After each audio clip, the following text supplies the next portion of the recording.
Olá professora, bem-vindos mais uma vez ao curso de Criacionismo com a última aula deste módulo. Acesse as aulas anteriores para ficar a par de todos os conteúdos. Continuamos com o pesquisador Dr. Raul Esperante do Geoscience Research Institute. Novamente, estamos em um barco no belíssimo Oceano Pacífico e conversaremos sobre fósseis no contexto bíblico.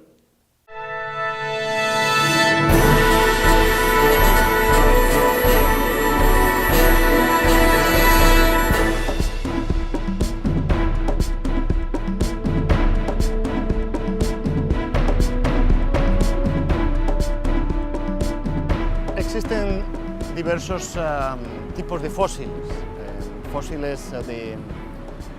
que registran partes de esqueletos y fósiles que son trazas, que son huellas, por ejemplo, pisadas de animales o galerías en el sedimento.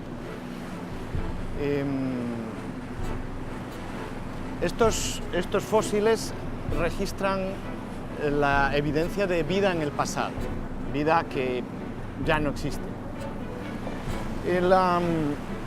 La cuestión más difícil dentro de un modelo bíblico de creación y diluvio es cómo interpretar estas formas de vida y la existencia de estos fósiles en un marco temporal bíblico que restringe el tiempo a unos pocos miles de años. Evidentemente estos seres vivos representan seres que fueron creados en la semana de la creación y que poblaron la tierra, pero que algunos de ellos dejaron restos preservados en las rocas. Y sabemos que en el contexto bíblico hubo una gran catástrofe mundial, y eso es lo que la Biblia nos proporciona. Nos proporciona un evento de creación y un evento de destrucción, después del cual la tierra se volvió a poblar. Cuando examinamos la escritura, leemos la Biblia, nosotros no encontramos ninguna referencia a los fósiles. Y es por una sencilla razón. Los seres humanos, la gente del pueblo de Israel, y los profetas y los escritores bíblicos no conocían eso. No existía ese término tampoco, la palabra fósil. Entonces, no era algo relevante para ellos. La Biblia no menciona los fósiles. La Biblia menciona plantas y animales que existían entonces y todavía existen hoy, pero los fósiles como tales no, incluyendo los dinosaurios. La Biblia no menciona a los dinosaurios, pero existen como fósiles los dinosaurios y otros muchos organismos fósiles. Entonces, ¿cómo se formaron y cuándo? Bueno, los fósiles se formaron por la deposición de sedimentos sobre cuerpos, cadáveres, tanto de plantas como de animales, que permitieron el intercambio geoquímico entre el medio sedimentario, los sedimentos, y el cuerpo del animal ya muerto o de la planta. Esto es algo que podemos estudiar. Podemos entender cómo ocurrió porque podemos examinar los restos. Podemos examinar los restos de estos seres vivos, sean dientes, sean conchillas, sean huesos, sean troncos, caparazones, etc. Nosotros podemos examinarlos, su composición química, su posición, su asociación con otros fósiles. Podemos también examinar la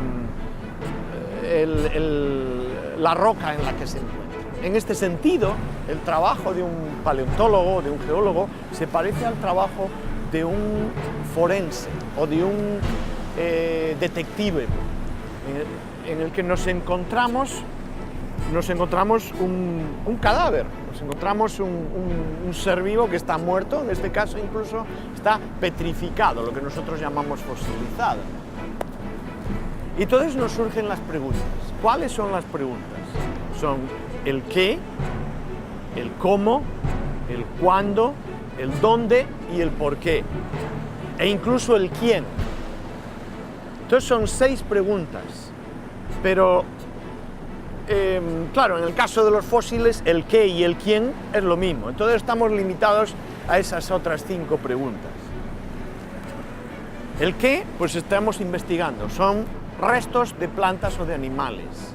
El cómo lo podemos investigar y llegar a conocer examinando esos restos, examinando los restos que nos quedan de los huesos o de las ramas o de los troncos o de las hojas o incluso de los microorganismos que también fosilizan y llegar a entender cómo fue el proceso de transición entre organismo vivo y organismo fosilizado. El dónde también lo podemos llegar a conocer porque al estudiar las rocas donde están enterrados, donde están fosilizados, podemos entender, interpretar el ambiente donde vivían antes de ser fosilizados. La pregunta más difícil de responder, quizá dentro de un marco temporal bíblico, es el cuándo. El cuándo y el por qué. ¿Qué procesos originaron la muerte, el enterramiento y la fosilización de esos organismos, sean plantas, animales o microorganismos? ¿Por qué? Porque hubo una sequía y los mató y quedaron muertos de manera masiva, una enfermedad, o la vejez, murieron porque eran de gran edad, o hubo una peste, o hubo una gran inundación, o hubo fuego o actividad volcánica con emisión de gases tóxicos, o hubo, como puede ocurrir aquí en el océano, una marea tóxica, como a veces ocurre, que mató los peces y los mamíferos y otros organismos en el mar, se fueron al fondo y crearon, esa marea roja creó numerosos cadáveres que después fueron enterrados. Estudiar la causa de la muerte en el presente es difícil. Muchas veces no lo sabemos y nos lleva años de estudio poder averiguarlo, incluso a veces no llegamos a una conclusión. Mucho más difícil es estudiarlo en el pasado, cuando nosotros no tenemos las condiciones reales que podemos verificar. Tenemos que basarnos en los restos que nos quedan. Entonces, ese trabajo se parece al del detective o al del forense. Nosotros tenemos los restos en forma fosilizada y tenemos que hacerles hablar. ¿Y cómo les hacemos hablar? Haciendo estudios, análisis, diseccionando, como haría un forense, ¿verdad? Haciendo preguntas. ¿Y a quién le hacemos preguntas? Le hacemos preguntas al fósil. ¿Pero es posible que el fósil pueda hablar? Sí puede hablar. No verbalmente, pero los fósiles y las rocas que los contienen abundante información en forma geoquímica. Y las estructuras, la forma de las rocas, etcétera, nos proporcionan información. Entonces nosotros indirectamente estamos haciendo hablar a los fósiles para que nos cuenten su historia del pasado. Evidentemente va a ser una historia incompleta y parcial, porque lo único que tenemos son los restos, por ejemplo los huesos, no tenemos todo el cuerpo completo. Y evidentemente tampoco podemos ver cómo el animal o la planta está viviendo en tiempo real. Pero en todo caso nosotros podemos extraer información de ellos. Nuestras conclusiones, de todas formas, van a ser evidentemente parciales e incompletas. Otra pregunta difícil de responder es el cómo y dónde. Las dos preguntas se interrelacionan, pero de nuevo podemos hacer hablar a los fósiles, hablar entre comillas, para que nos respondan con la información que contienen en forma geoquímica y las rocas también. Pero ¿y el cuándo? ¿Cuándo ocurrió la muerte y la fosilización de estos organismos? En nuestro contexto bíblico tenemos un tiempo limitado. Aquí podríamos hacer una aclaración, es distinguir entre la edad del planeta y la edad de la vida en el planeta. el libro del Génesis, en la Biblia, nos dice que en el principio Dios creó los cielos y la tierra estaba desordenada y vacía, estaba sin habitar. Y así estuvo probablemente un tiempo, no sabemos cuándo. Yo me imagino que Dios, en un pasado remoto, creó el universo, el sistema solar, incluyendo la Tierra. Y ahí estaba. Y un día decidió poblarla con organismos en el mar y en el continente, en tierra y también en el aire. Y lo hizo en un periodo de 6 días. Ordenó la tierra y la pobló durante un periodo de 6 días. ¿Cuándo hizo eso? Según el marco temporal bíblico, hace unos pocos miles de años, pero no millones de años. La Tierra como planeta puede ser muy antigua. La vida en el planeta es apenas unos pocos miles de años. Pero entonces, ¿cómo explicamos los fósiles? Porque los fósiles nos indican vida en el pasado, no lo que está ocurriendo en el presente. ¿Cuándo se formaron esos fósiles? ¿Antes de la creación? No puede ser. Aunque la Tierra fuera muy antigua, los fósiles no pueden ser muy antiguos porque no puede haber fósiles antes de la semana de la creación, porque no existían organismos. Los fósiles tienen que haberse formado después de la creación. Pero la creación fue perfecta. El libro del Génesis nos dice que la creación fue perfecta, incluso perfecta en gran manera. Por tanto, los fósiles no se pudieron formar hasta después de la caída en el pecado. Y después hubo un gran evento, al que llamamos diluvio. Un evento que la Biblia describe como una catástrofe global en el planeta, que muy probablemente originó la formación de muchos fósiles de organismos, de fósiles de muchos organismos, animales marinos, plantas marinas, algas, por ejemplo, tanto animales vertebrados como invertebrados, microorganismos que viven en el agua, y también organismos que viven en tierra, en tierra seca, en los continentes, en las islas, etc.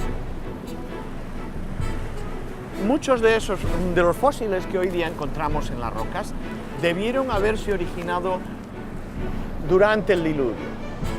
Pero cuando pensamos acerca del diluvio, tendemos a pensar en un periodo de 1 año, tal como nos describe el libro del Génesis. Pero geológicamente hablando, podemos entender el diluvio como una serie de procesos que duraron un tiempo, geológicamente hablando, un tiempo extendido, que se inició con la entrada de Noé en el arca, pero que no terminó, de nuevo, geológicamente hablando, con la salida de Noé del arca. El diluvio, como proceso geológico de destrucción y de reajuste posterior, pudo haber durado decenas, incluso cientos de años después del año propiamente dicho cronológico que tenemos en el libro del Génesis. Entonces tenemos un periodo relativamente largo para poder explicar la formación de fósiles, de los fósiles que encontramos. Cierto es que existen fósiles de diversos tipos de organismos que son difíciles de explicar en un marco temporal corto, incluso de un diluvio que podríamos llamar extenso, ¿verdad? Pero eso creo que yo creo que no debe llevarnos a desechar la idea, sino a estudiarla más en este contexto, un contexto temporal reducido, en el cual los fósiles pudieron haberse formado en el diluvio y en el postdiluvio. Estudiar los fósiles con este marco temporal, y nos daríamos cuenta de que muchos de ellos realmente encajan en este modelo. Y aquello que nos parece que resulta difícil de encajar en este modelo, necesitamos prestarle más estudio, estudiarlo más, porque muy probablemente llegaremos a encontrar una razón para ello. professor, professora, compreender o tema dos fósseis no contexto bíblico ampliará seu entendimento e ainda contribuirá para melhorar a dinâmica em sala de aula com esse tipo de conteúdo, possibilitando a ilustração da ciência com histórias reais. Agradecemos imensamente a sua companhia. Esperamos que este módulo tenha esclarecido suas dúvidas sobre o conteúdo explorado e que possa colaborar na ampliação dos seus conhecimentos em relação à ciência e à fé. Desejamos bênçãos de Deus para você.